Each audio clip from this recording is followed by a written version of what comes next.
اللہ تبارک و تعالی نے انسان کی دنیا میں کامیابی اور ناکامی کا مدار 3 چیزوں پہ رکھا ہے۔ چنانچہ جب انسان ان تینوں چیزوں کو دیانتداری اور سمجھداری کے ساتھ حاصل کر لیتا ہے تو وہ کامیاب ہو جاتا ہے، لیکن اگر وہ دیانتداری یا سمجھداری کے ساتھ ان 3 چیزوں کو حاصل نہیں کر پاتا یا کسی ایک چیز کو بھی مس کر دیتا ہے تو پھر ناکامی اس کا مقدر ہو جاتی ہے۔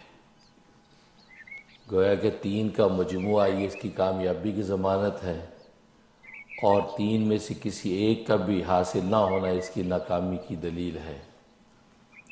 تو یہ تینوں چیزیں جب انسان کو حاصل ہوتی ہیں تو وہ کامیاب کہلاتا ہے۔ اور یہ اصول صرف تکوینی نہیں ہے، تشریحی ہے۔ تکوینی ہونے کا مطلب یہ کہ کائنات کے جو نظام چلتے ہیں، کائنات کے نظاموں میں بھی یہ اصول کار فرما ہے کہ یہ 3 چیزیں جب انسان حاصل کر لیتا ہے تو کامیاب ہو جاتا ہے، 3 میں سے کوئی ایک چیز بھی حاصل نہ کر پائے تو ناکام رہتا ہے۔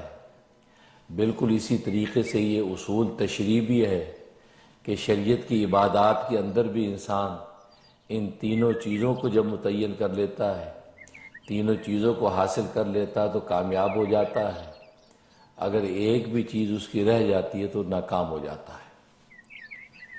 اور وہ 3 چیزیں کیا ہیں؟ سب سے پہلی چیز مقصد کا تعین ہے کہ آپ کی زندگی کا مقصد کیا ہے، آپ کا گول کیا ہے۔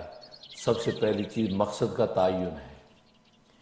مقصد کے تعین کے بعد راستے کی تلاش ہے کہ وہ مقصد کس راستے سے حاصل کیا جائے گا۔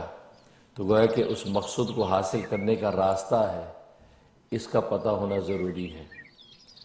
اور تیسرا، اس راستے پہ کس طرح آسانی سے چلا جا سکتا ہے، آسانی سے وہ راستہ کیسے طے کیا جا سکتا ہے، تیسری یہ چیز۔ تو گویا کہ یہ 3 چیزیں، ایک تو مقصد کا تعین، دوسرا حصول مقصد کا راستہ، اور تیسرا راستے پر آسانی سے چلنا، یہ 3 چیزیں جب انسان کو حاصل ہو جاتی ہیں تو وہ دنیا کا کام ہو یا دین کا کام ہو، وہ کامیابی کے ساتھ اس کو حاصل کر لیتا ہے، عبور کر لیتا ہے۔